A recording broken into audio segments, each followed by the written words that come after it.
আসসালামু আলাইকুম। এটিএন বাংলা সংবাদে সবাইকে স্বাগত জানাচ্ছি মার্সিয়া মীরা। শুরুতেই বিআরবি কেবল সংবাদ শিরোনাম। গণভোটের রায় বাস্তবায়নের সংসদ ও রাজপথে লড়াইয়ের ঘোষণা বিরোধী দলীয় নেতার। বিএনপির স্বেচ্ছাচারিতা বন্ধ না হলে আবার ফিরবে জুলাই।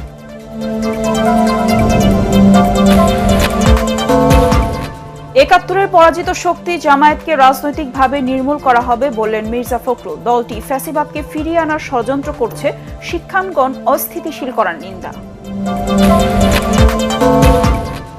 সব ক্ষেত্রে স্বচ্ছতা ও জবাবদিহিতা নিশ্চিতে সরকার বদ্ধপরিকর। বিয়ামের নতুন ভবনের ভিত্তিপ্রস্তর স্থাপন অনুষ্ঠানে প্রধানমন্ত্রী। জুলাই সনদ বাস্তবায়ন করবে সরকার। 20,000 কোটি টাকা ছাপানোর তথ্য সঠিক নয় জানালেন অর্থমন্ত্রী। টাকা না ছাপিয়ে বর্তমান সংকটময় পরিস্থিতি সামাল দিতে কাজ করছে সরকার।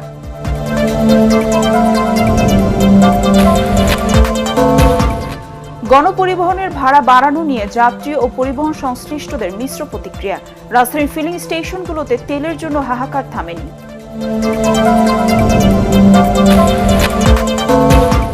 এবং ইরান এখনই আমেরিকার সাথে বৈঠকে বসতে নারাজ। পাকিস্তানের সফররত দেশটির পররাষ্ট্রমন্ত্রী। তেহরানকে অবরুদ্ধ রেখে কোনো আলোচনা নয়।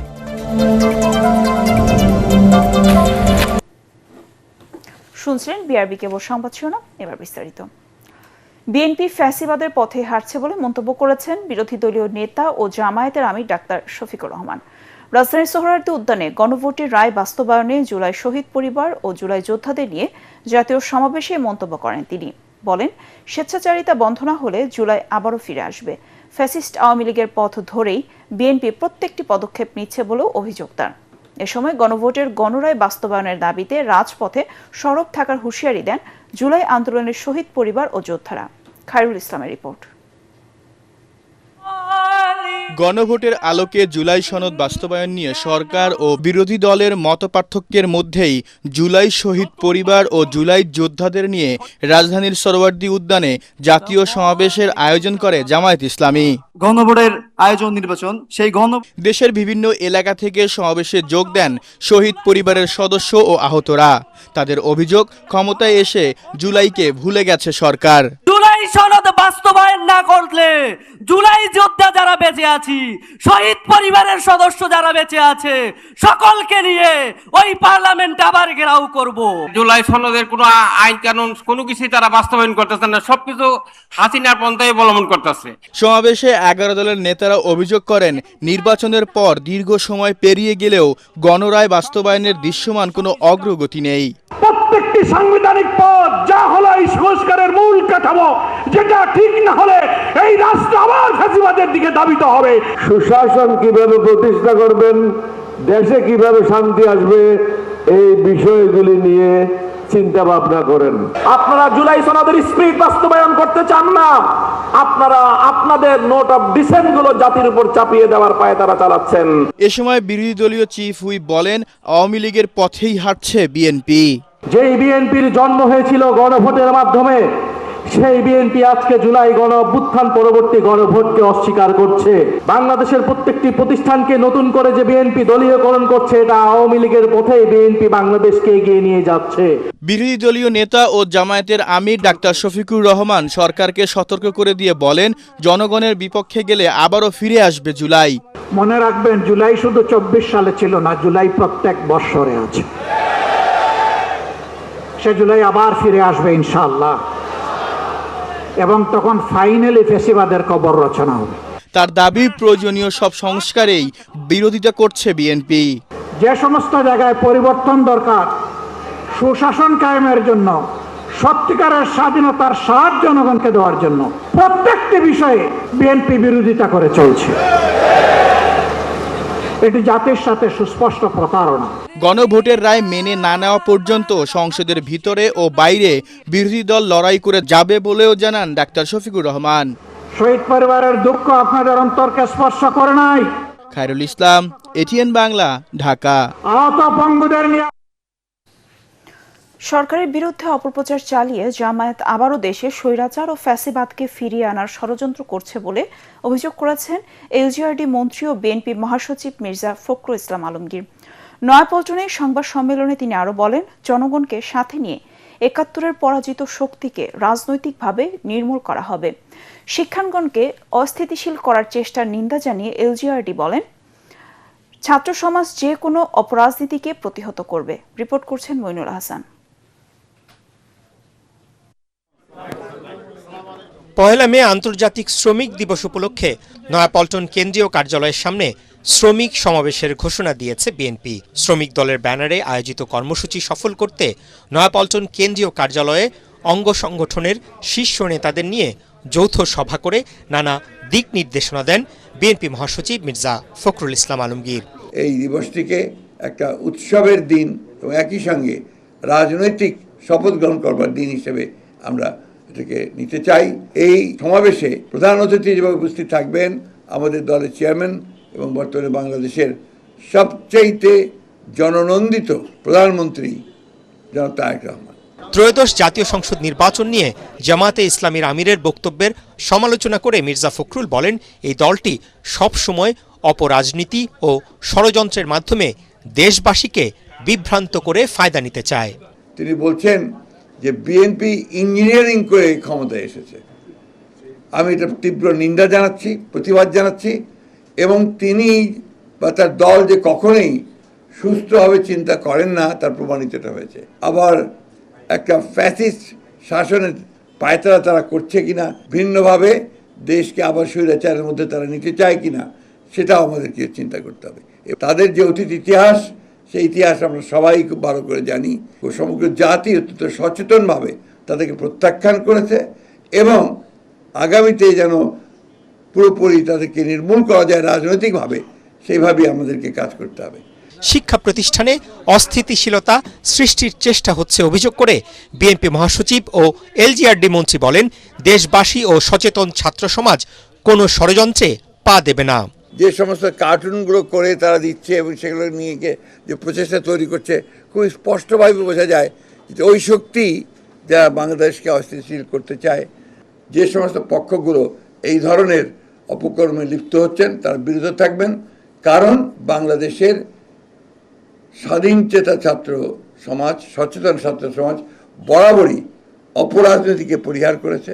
যৌথ সভায় দলের সাংগঠনিক কার্যক্রম আরও জোরদার করার বিষয়ে অঙ্গ ও সহযোগী সংগঠনের নেতাদের নির্দেশনা দেয়া হয়। মইনুল আহসান, এটিএন বাংলা, ঢাকা।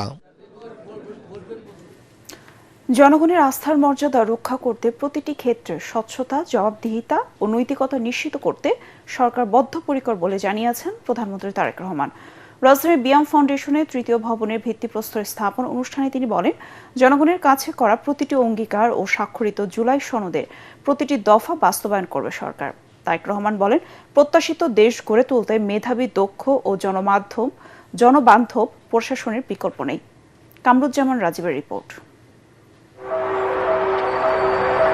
প্রশাসনিক কর্মকর্তাদের আধুনিক ও দক্ষ হিসেবে গড়ে তুলতে ১৯৯১ সালে বিএনপি সরকারের আমলে যাত্রা শুরু করে Bangladesh institution of administration and management, BIAM.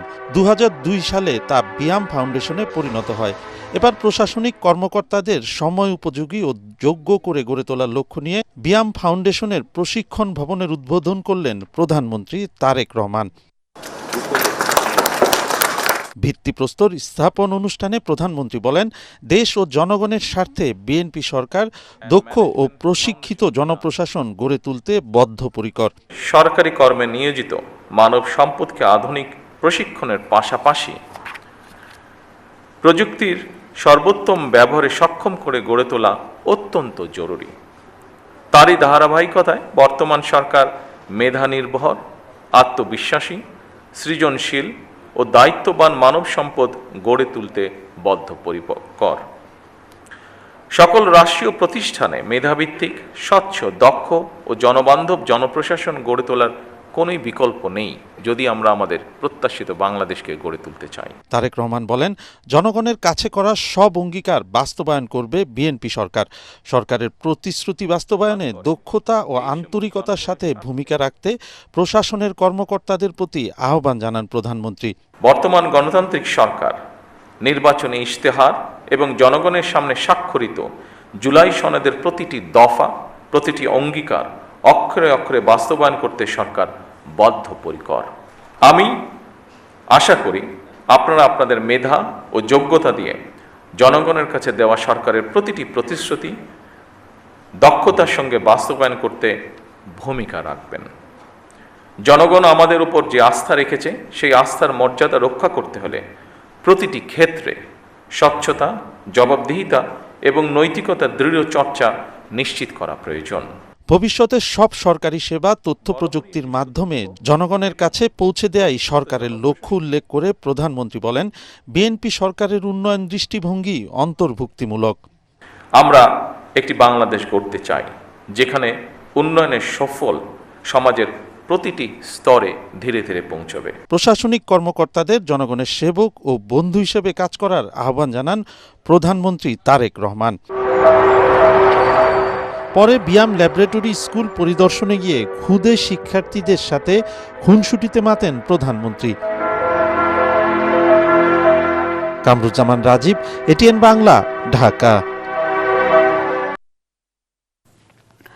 তরুণদের উৎসাহ দিতে কলেজ ছাত্রের বানানো রেসিং কার গো কার্ট চালালেন প্রধানমন্ত্রী তারেক রহমান। ভবিষ্যতে এই বাহনটির আধুনিক সংস্করণ তৈরিতে সরকারি সহায়তার আশ্বাসও দিয়েছেন প্রধানমন্ত্রী। গাড়ি নির্মাতা শিক্ষার্থী রিজওয়ান রশিদ জানান, সরকার প্রধানের এই সহযোগিতা তাকে আরো বড় কিছু করতে উৎসাহিত করবে। মনির হোসেন তপু রিপোর্ট।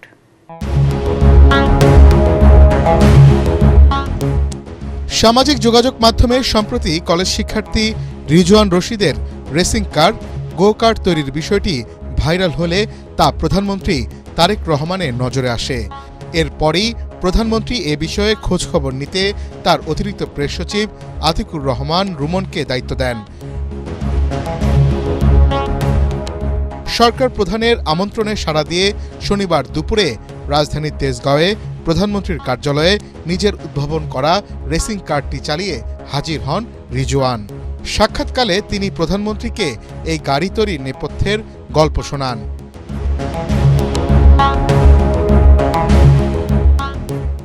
প্রধানমন্ত্রী তারেক রহমান অত্যন্ত আগ্রহ নিয়ে নতুন এই যানটির নানা দিক জানতে চান। এক পর্যায়ে প্রধানমন্ত্রী নিজেই গো কার্টটির স্টিয়ারিং ধরেন এবং সেটি চালিয়ে দেখেন। সরকার প্রধান বলেন, দেশের তরুণদের এমন সৃজনশীল কাজে আরও বেশি সম্পৃক্ত হওয়া উচিত। আশ্বাস দেন, এ ধরনের দেশীয় উদ্ভাবনকে এগিয়ে নিতে সরকার সবসময় পাশে থাকবে। স্যারের প্রতি কৃতজ্ঞতা আমার আরও বেড়ে গেছে যখন উনি দেখছে যে এটা উনি চালাইছে। এটা হইতেছে একদম বুকের ইয়ে লাগছে যে আমার গাড়ি একজন প্রাইম মিনিস্টার চালাইছে। আমার ইচ্ছা আছে বাংলাদেশে একটা কালচার শুরু করার। জাপানে যেরকম এইগুলো গাড়ি ফরেনাররা রাস্তায় চালায়, জাপানে কিন্তু এটা স্টিল ইললিগাল, বাট জাপান সরকার এটাকে অ্যালাউ করে। তো আমিও চাই বাংলাদেশেও এটা শুরু হোক। জিনিসটা যে একেবারেই আনসেফ এমন না, একটা বাইকের চেয়ে এটা সেফ। দেশের প্রধানমন্ত্রী তার বানানো গাড়ি চালাচ্ছেন, এমন দৃশ্য দেখে অভিভূত হয়ে পড়েন শিক্ষার্থী রিজওয়ান রশিদ। রিজওয়ানের বাবা একজন ডিপ্লোমা ইঞ্জিনিয়ার, যিনি বর্তমানে শিক্ষা মন্ত্রণালয়ের যান্ত্রিক বিভাগে কর্মরত। মূলত বাবার অনুপ্রেরণাতেই প্রযুক্তির এই পথে তার যাত্রা শুরু। 2025 সালে এইচএসসি পরীক্ষার পর অবসর সময়কে কাজে লাগাতে ভিন্ন কিছু করার পরিকল্পনা করেন রিজওয়ান। আর্থিক সীমাবদ্ধতা থাকায় একটি গো কার্ট তৈরির চ্যালেঞ্জ নেন তিনি। মনির হোসেন তপু, এটিএন বাংলা, ঢাকা। রাজধানী ঢাকার সড়ক থেকে উচ্ছেদ হওয়া হকারদের দ্রুত পুনর্বাসনের নির্দেশ দিয়েছেন প্রধানমন্ত্রী তারেক রহমান। প্রধানমন্ত্রীর তেজগাঁও কার্যালয় বৈঠকে সংশ্লিষ্ট মন্ত্রণালয় ও প্রতিষ্ঠানের সমন্বয়ে দ্রুত বিকল্প স্থান নির্ধারণ করার নির্দেশ দেন সরকার প্রধান। প্রধানমন্ত্রী বলেন, উচ্ছেদ হওয়া হকারদের এমন জায়গায় পুনর্বাসন করতে হবে যেখানে তারা স্বাচ্ছন্দ্য ও উৎসাহের সঙ্গে ব্যবসা করতে পারে। বৈঠকে স্থানীয় সরকার বিভাগ, ঢাকা উত্তর ও দক্ষিণ সিটি কর্পোরেশন, রাজধানী উন্নয়ন কর্তৃপক্ষ, রাজউক ও ডিএমপির ঊর্ধ্বতন কর্মকর্তারা উপস্থিত ছিলেন। সম্প্রতি রাজধানীর কয়েকটি এলাকায় সড়ক থেকে কয়েকশো দোকান উচ্ছেদ করা হয়। বৈঠকে উচ্ছেদ হওয়া হকারদের বিকল্প জায়গা ব্যবস্থা করার পাশাপাশি নিবন্ধনের মাধ্যমে হকারদের পরিচয়পত্র দেওয়ার সিদ্ধান্ত হয়। এছাড়া স্কুল কলেজে ক্লাস শুরু ও শেষের সময় সড়কে যানজট কমাতে প্রয়োজনীয় ব্যবস্থা নেওয়ার নির্দেশ দেন প্রধানমন্ত্রী। রাজধানীর ফিলিং স্টেশনগুলোতে তেলের জন্য হাহাকার থামেনি। ছুটির দিনেও পাম্পগুলোতে জ্বালানি তেল প্রত্যাশীদের ভিড় ছিল আগের তুলনায় বেশি। এখনও ডিপো থেকে তেল সরবরাহ স্বাভাবিক না হওয়ায় অধিকাংশ সময় পাম্প বন্ধ রাখতে হচ্ছে বলে জানিয়েছে কর্তৃপক্ষ। তবে নগরের বেশ কয়েকটি পাম্পে সরকার ঘোষিত অ্যাপের মাধ্যমে কাঙ্ক্ষিত জ্বালানি পাচ্ছেন গ্রাহকরা। গণপরিবহনের ভাড়া বাড়ানো নিয়ে যাত্রী ও পরিবহন কর্মীদের মধ্যে রয়েছে মিশ্র প্রতিক্রিয়া। আরও জানাচ্ছেন জামিল হাসান শান্ত। তেলের জন্য এই দীর্ঘ লাইন, যার শুরু আছে কিন্তু অনেক সময় শেষ খুঁজে পাওয়া মুশকিল হয়। জ্বালানি তেলের দাম বাড়ার পরও মধ্যরাত থেকে দুপুর পর্যন্ত দুঃসহ এই অপেক্ষা। গ্রাহকদের শারীরিক কষ্টের পাশাপাশি নষ্ট হচ্ছে কর্মঘণ্টাও। খুবই কষ্ট। আমি এমনি ব্যবসা করি, কিন্তু ব্যবসা মনে করেন সময় লস, কাজ বাদ দিয়ে এখানে বসে আছি। রাস্তায় দুর্ঘটনা ঘটছে, ঠিকমতো খাওয়া দাওয়া গোসল হচ্ছে না চালকদের, তারা প্রপার ডিউটি করা লাগতেছে, অথচ লাইনেও দাঁড়ানো লাগতেছে। রাজধানীর আসাদ গেটের পাম্পে ভোর 5টা থেকে লাইনে দাঁড়িয়ে 7 ঘন্টা পরও তেল পাননি গ্রাহকরা। তেল পেতে তাদের অপেক্ষা করতে হতে পারে সন্ধ্যা 6টা পর্যন্ত। 6টার দিকে নাকি তেল দেওয়া শুরু করবে, ভোর 6টায়। আমরা সেই হিসাবে আজকে ভোর 5টার দিকে এখানে অবস্থান করছি, কিন্তু ওনারা আসার পরে বলতেছে ওনাদের তেলের ট্যাঙ্কি নাকি এখনো আসে নাই। সকাল 6টার থেকে দাঁড়াইছে, আমার 9টার থেকে অফিসের ডিউটি শুরু 6টা পর্যন্ত। আমি যদি তেল দুপুর পর্যন্ত না পাই, তাহলে আমার মার্কেট সার্ভিস দিব কিভাবে? আমার চাহিদা ন্যূনতম 22,500 লিটার, আমি পাচ্ছি 13,500 লিটার। এই যে 9,000 লিটার অকটেনের ঘাটতি, এই ঘাটতিটা কিন্তু আলটিমেটলি থেকেই যাচ্ছে প্রতিদিন। এদিকে জ্বালানি তেলের মূল্য বৃদ্ধির প্রভাব পড়েছে খেটে খাওয়া মানুষের ওপর। যাত্রীদের অভিযোগ, বাসে সরকার নির্ধারিত ভাড়ার তোয়াক্কা করা হচ্ছে না। 11 পয়সা নিতেছে না, এর 2-3 গুণ তারা নিচ্ছে এবং এর কোনো তোয়াক্কা করে না ড্রাইভার না কন্ট্রাক্টর। তো ভাড়া দেই, আমরা তো ওই পরিমাণ ইনকামও করতেছি না, তো আমরা ভর্তুকি দিব কোথা থেকে? 10 টাকা দিয়ে আসছে, মহাখালী থেকে আসছে শাহবাগ পর্যন্ত 10 টাকা, এখন আমার কাছ থেকে 15 টাকা করে রাখছে। অতিরিক্ত ভাড়া আদায় বন্ধসহ এই খাতে নৈরাজ্য ঠেকাতে সঠিক মনিটরিংয়ের তাগিদ দিয়েছেন যাত্রীরা। জামিল হাসান শান্ত, এটিএন বাংলা, ঢাকা। ব্যাংকিং খাত সংস্কারের সরকারের সদিচ্ছার অভাব দেখছেন বিশেষজ্ঞরা। তারা বলছেন, সংশোধিত ব্যাংক রেজুলেশন আইন 2026-এর মাধ্যমে পলাতক লুটারদের আবারও পুনর্বাসনের উদ্যোগ নেওয়া হয়েছে। এসব না করে কঠোর আইন ও নীতি গ্রহণের মাধ্যমে বাংলাদেশ ব্যাংককে স্বাধীনভাবে কাজ করতে দেওয়ার পাশাপাশি লুটেরাদের কঠোর জবাবদিহিতার আওতায় আনার তাগিদ বিশ্লেষকদের। ইমদাদুল্লাহ বাবুর রিপোর্ট। আবারও ঝুঁকির মুখে ব্যাংকিং খাতের শৃঙ্খলার শীর্ষক এই আলোচনা সভার আয়োজন করে ভয়েস ফর রিফর্ম। সংশোধনীগুলো আসলে বেশ বিতর্ক জন্ম দিয়েছে। এতে সদ্য সংশোধিত ব্যাংক রেজুলেশন আইন 2026-এর কয়েকটি ধারা নিয়ে আপত্তি জানান আলোচকরা। এই 18 ক যুক্ত করার মধ্য দিয়ে বিএনপি সরকার যে কাজটা করলো, সেটা হচ্ছে তাদেরকে লাল গালিচা সংবর্ধনা দিয়ে ফেরত নিয়ে আসে। 18 ক দিয়ে কিন্তু পুরো জিনিসটাকে they frustrated the whole purpose. So আমরা বলবো যে দ্য পারপাস ইজ লস্ট। তাদের বলি যে তোমরা আসো, এসে সবকিছু ঠিকঠাক করে দাও, তোমরা বাংলাদেশকে মানে ইনভেস্টমেন্টে সাগরে ভাসিয়ে দাও, তারা এসে সবকিছু করে ফেলবেন, এটা আশা করার অন্তত আমি নিজের চোখে দেখি না। আইনের এই ধারা বাতিল করে লুট হওয়া ব্যাংকগুলোর পুরনো মালিক ও পরিচালক এবং কেন্দ্রীয় ব্যাংকের সাবেক কর্মকর্তাদের কঠোর শাস্তির দাবি বিশেষজ্ঞদের। আমরা তো আসলে জনগণকে নিয়ে খেলাধুলা করতেছি, সবাই যা খুশি লোকজন আমাদের নিয়ে তাইলা বলে যে করেন না ইন্ডিয়াতে, এইগুলা দেখেন না পারেন কিনা। যত রিজলিউশন স্কিম আনেন, যত কিছু করেন, কোনো কাজ হবে না। যাদের জন্য আজকে এই প্রবলেমগুলো, তাদের যদি অ্যাকাউন্টেবল না করেন, জনগণের টাকা নিয়েছেন, জনগণের টাকা ফেরত দেবেন। আর এই ব্যাংকের লাইসেন্স দিয়েছেন আপনি, সুতরাং both bank and Bangladesh bank R responsible to the depositor. কিসের টাকা ফেরত দিতে পারবে না? কিসের ডিপোজিট স্কিম? কিসের insurance scheme? Forget about it. আপনাদের সবাই শুলে চড়ানো উচিত। কিভাবে ক্যাপচার হইল Islamic bank? Former commissioner of the anti corruption commission has been chosen as the representative of the JMC builders on the Islamic bank board.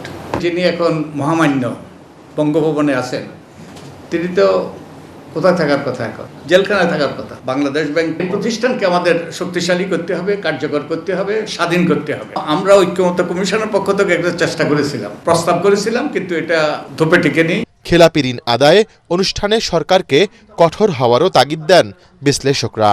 একটা হলো ইমদাদুল্লাহ বাবু, এটিএন বাংলা, ঢাকা। চোরদেরকে ধরা দরকার।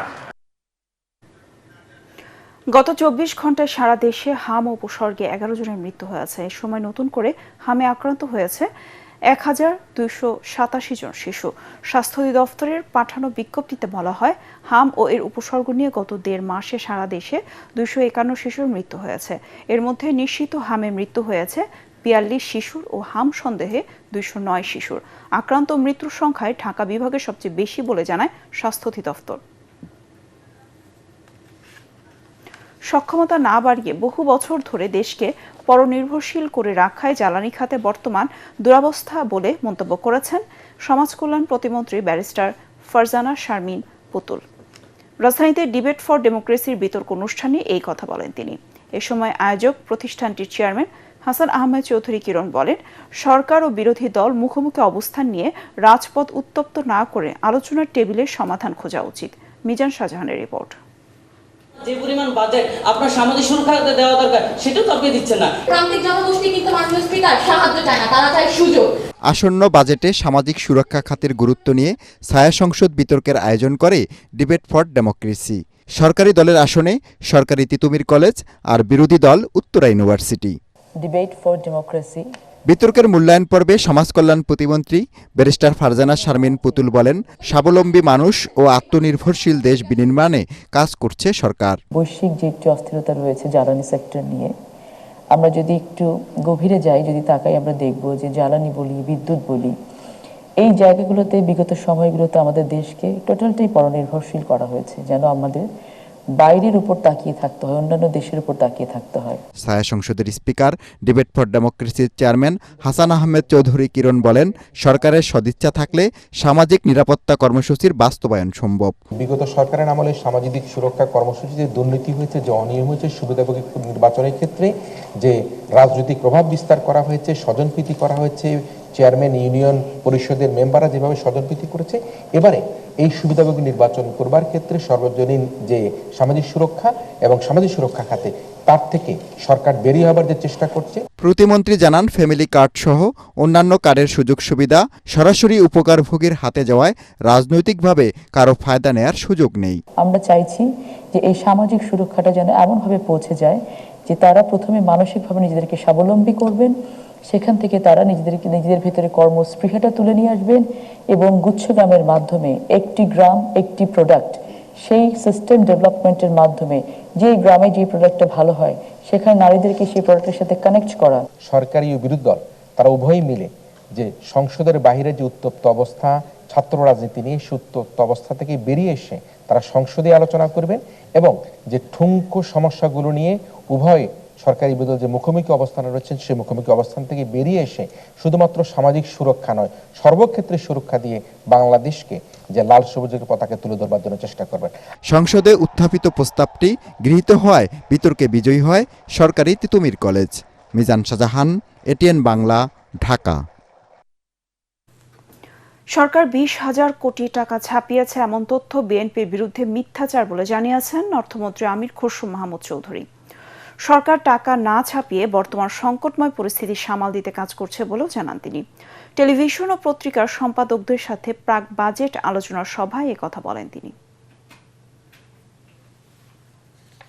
তৌরিক ইসলামের রিপোর্ট। 2026-27 অর্থ বছরের বাজেট প্রণয়নের আগে সচিবালয়ের টেলিভিশন ও পত্রিকার সম্পাদকদের সাথে অর্থমন্ত্রীর এই প্রাক বাজেট আলোচনা সভা।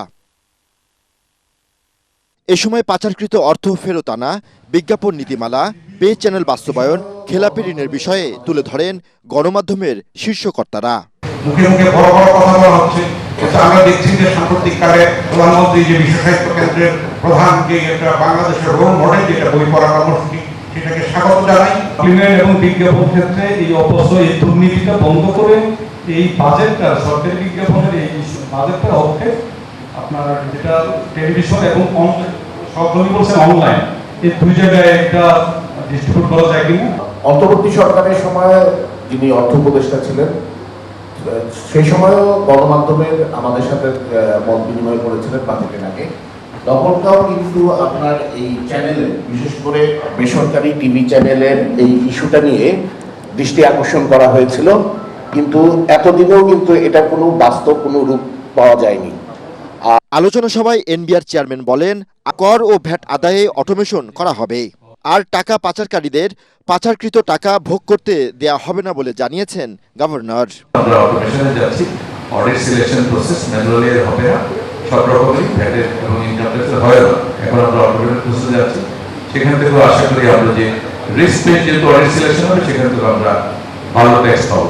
যারা এখান থেকে টাকা চুরি করে নিয়ে যাচ্ছে তারা যাতে ভোগ করতে না পারে, অন্তত এইটুকু যদি আমরা করতে পারি প্রথম, সেটা হবে সবচেয়ে বড় কাজ। সেই কাজটাই আমরা করছি, ইতিমধ্যে অনেকগুলো অ্যাসেট আইডেন্টিফাই করে ফ্রিজ করা হয়েছে বাইরে।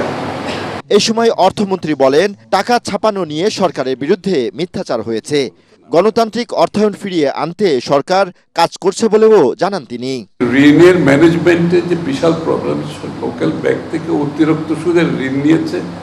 এই ঋণ নিয়ে খালি শুধুমাত্র গভর্নমেন্টের কস্ট বাড়ে নাই, যে প্রাইভেট সেক্টরকে ক্রাউড আউট করে দিয়েছে। প্রাইভেট সেক্টর বড় করতে পারতেছে না এখান থেকে, কারণ সরকার ঋণ নিয়ে নিচ্ছে, প্রাইভেট সেক্টর কোত্থেকে বড় করবে, এই একটা কথা। একটা যে টাকা ছাপান, এই দুটো হচ্ছে আমাদের বিগত আন্দোলনের অন্যতম বক্তব্য। এখান থেকে আমরা একটু সরি দেই। তো কেউ যদি এই কথাটা বলে এখন বিএনপি সরকার হাই পাওয়ার টাকা ছাপাচ্ছে, তারপরে ব্যাংক থেকে ঋণ নিচ্ছে, এই কথাটা মানে দুঃখজনক আর কি।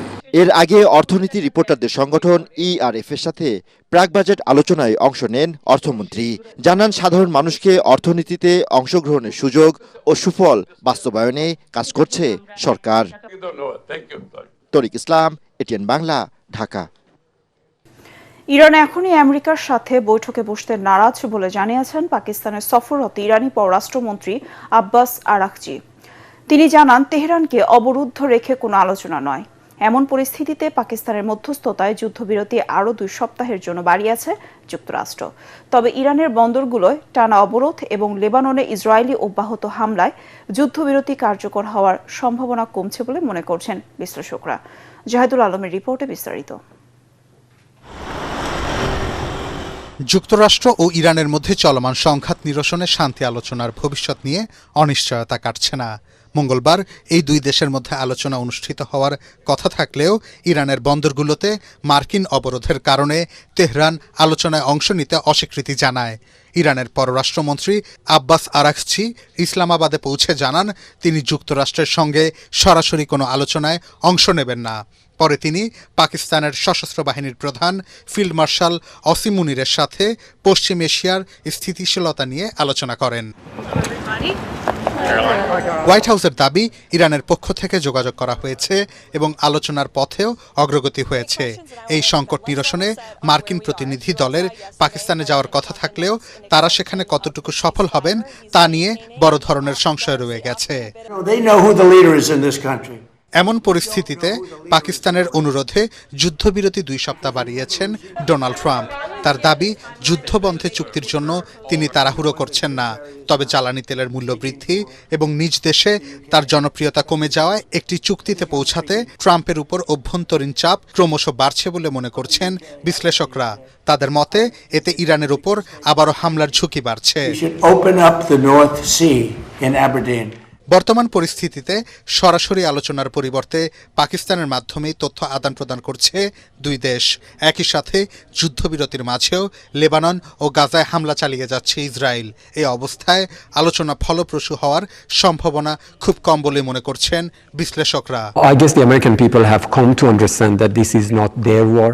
জাহিদুল আলম, এটিএন বাংলা। বিদেশে দক্ষ জনশক্তি পাঠিয়ে বৈদেশিক মুদ্রা অর্জন বাড়াতে সরকার কাজ করে যাচ্ছে মন্তব্য করে তথ্যমন্ত্রী জহিরুদ্দিন স্বপন বলেন, দেশের অর্থনীতি সমুন্নত রাখতে রেমিটেন্স আয়ের পরিধি বাড়ানো অত্যন্ত জরুরি। জাতীয় প্রেস ক্লাবে আয়োজিত প্রবাসীদের রাষ্ট্রীয় অধিকার নিশ্চিতকরণ শীর্ষক জাতীয় সেমিনারে তিনি এসব কথা বলেন। বিগত সরকারের লুটপাটের কারণে দেশের অর্থনীতির অবস্থা ভঙ্গুর বলেও মন্তব্য করেন তিনি। বলেন, ফ্যাসিবাদী সরকারের ধ্বংস করা দেশকে পুনর্গঠন করতে ভবিষ্যৎ পরিকল্পনা হাতে নিচ্ছে বর্তমান সরকার। 2টি বেসরকারি সংস্থা আয়োজিত এই সেমিনারে বক্তারা আরও বলেন, বিদেশি বিনিয়োগকারীদের জন্য দেশের সুষম পরিবেশ নিশ্চিত করতে হবে।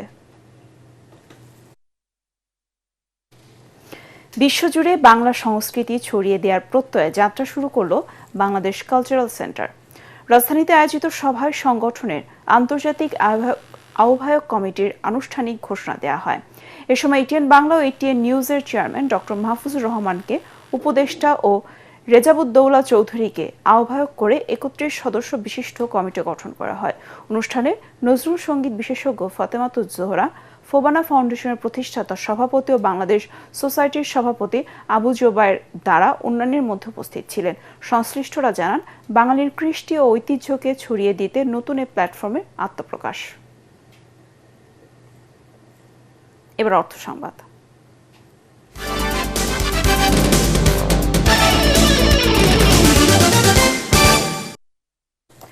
বাংলাদেশের প্রযুক্তি ও ইলেকট্রনিক্স শিল্পে নতুন মাত্রা যোগ করে একসঙ্গে 15টি নতুন মডেলের ফ্রিজ উদ্বোধন করেছে দেশের নাম্বার 1 রেফ্রিজারেটর ব্র্যান্ড ওয়ালটন। রাজধানীর ওয়ালটন কর্পোরেট অফিসে অনুষ্ঠিত ওয়ালটন মেগা লঞ্চ শীর্ষক অনুষ্ঠানে এসব নতুন মডেলের রেফ্রিজারেটর ও ফ্রিজার আনুষ্ঠানিকভাবে উন্মোচন করা হয়।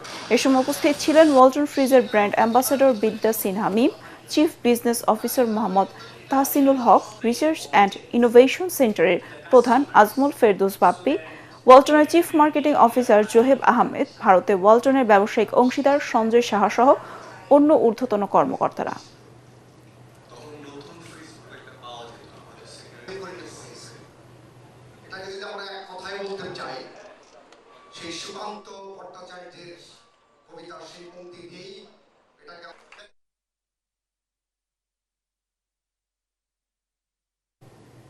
এবার আন্তর্জাতিক সংবাদ।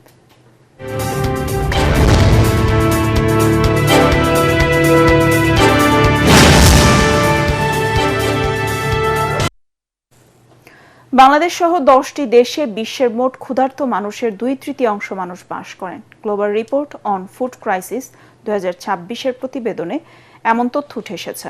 এই সংকটের সবচেয়ে বেশি ক্ষতিগ্রস্ত হচ্ছে শিশুরা।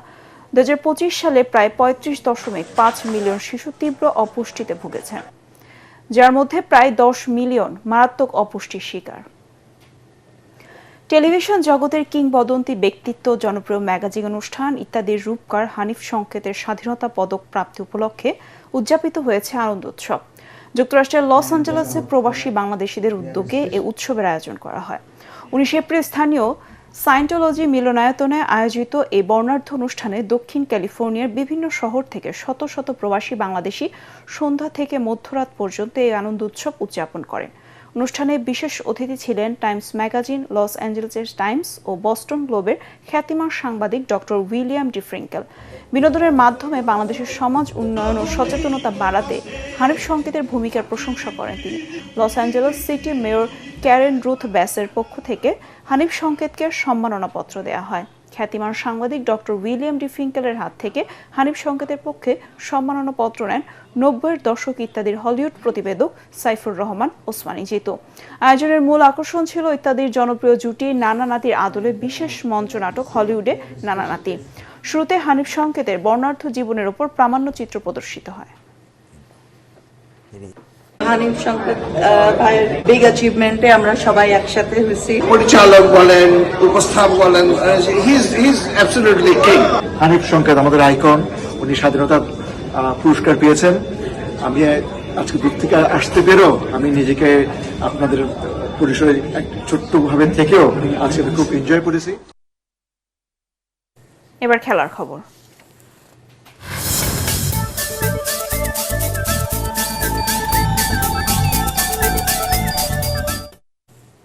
আসন্ন বিশ্বকাপের ফাইনালের 4টি টিকিটের রিসেল বা পুনর্বিক্রিতে দাম উঠেছে $9 মিলিয়ন বেশি, যা 111 কোটি টাকার উপরে।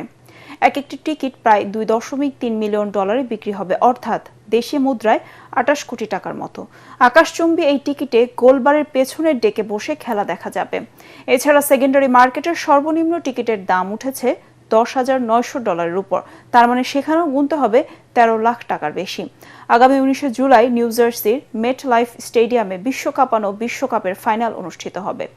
আর পুনর্বিক্রিতে টিকিট কেনার নির্ভরযোগ্য সাইট হিসেবে সবার আগে উঠে আসে ফিফা মার্কেট প্লেসের নাম।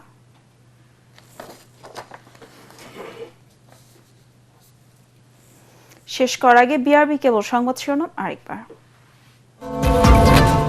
গণভোটের রায় বাস্তবায়নের সংসদ ও রাজপথের লড়াইয়ের ঘোষণা বিরোধী দলীয় নেতার। বিএনপির স্বেচ্ছাচারিতা বন্ধ না হলে আবার ফিরবে জুলাই।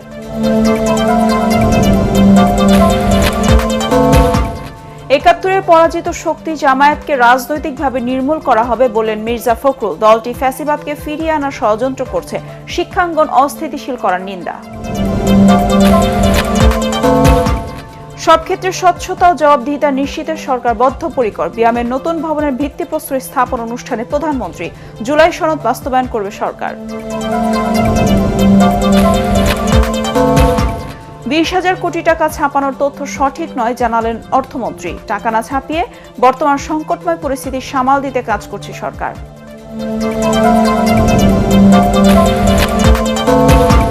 গণপরিবহনের ভাড়া বাড়ানো নিয়ে যাত্রী ও পরিবহন সংশ্লিষ্টদের মিশ্র প্রতিক্রিয়া। রাজধানীর ফিলিং স্টেশনগুলোতে তেলের জন্য হাহাকার থামেনি।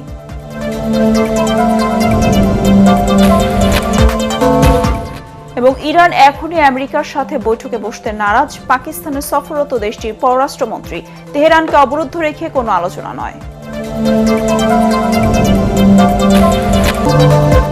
পরবর্তী সংবাদ দেখার আমন্ত্রণ জানিয়ে এখনকার মতো শেষ করছে এটিএন বাংলা সংবাদ। ইউটিউবে দেখতে ব্রাউজ করুন youtube/ATN বাংলা নিউজ। ধন্যবাদ সবাইকে।